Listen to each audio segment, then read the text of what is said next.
ناو خودی مازن دلووان اب شبه مگلک بیخوشه و دکتور هیجا دکتور کمال بوی میوان ما راستی سری ما بلند کرد و مالا ما رون کرد. دکتور کمال کسی که گلک هیجایا بدویوی ناکر جی که از تعریفوی بو بکم بیجم یهو سانه و یهو سانه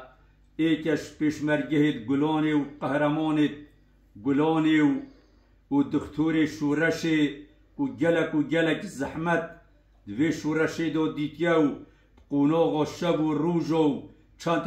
چند شبا بیای چوش بی گندی بو گنده ها جوی جای بو جای ها شپیخمت آویره کدو برینداره که پیشمرگه درمان کرد گله جاراج دجمنا پیلان بودان آینه کوب تلفن بله هندی هند خدمت آوی ملتی یا کری خود تعالی یه ستار کری ام شهده بود دین و کسی که گله که کرد پرور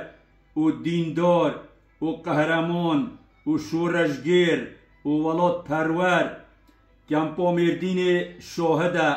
هر کسی که چویا کمپا مردین اوی کسی گلک لوت نیاسن باور بکه اوی دکتوری سجله هبو گلک نساخ کمپا مردین بون دو هنه دو دکتوری دو بینه دهیا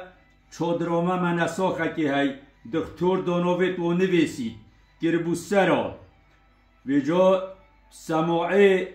مکومیته هبو دولویر گازی کن دکتور کمال چیتا فلان گندی بل فلان چادره نخوشه که های نوه نخوشی جی دائینن و نوه گندی و نوه ماله ها اف دکتوره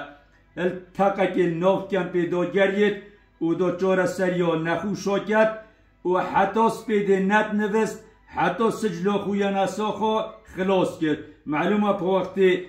خلاص بو هندکی دی تاد نسر یعنی استراحت و بهن ودان بارا وی نبو هندی هند خدمت ها کری راستی از بیجم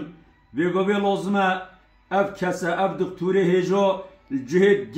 گلک و برز و بلند با بله پا جهد داخیه ام چپ کهین فایده ناکد یه زحمت بری یه شورش کری و یه خینا خودای و یه دلساخ افرو که یه ککولانا یه خیانت کرین افرو که یه حکمی المکن بداخوه استجار بداخوه بو مسئولت ویگاوی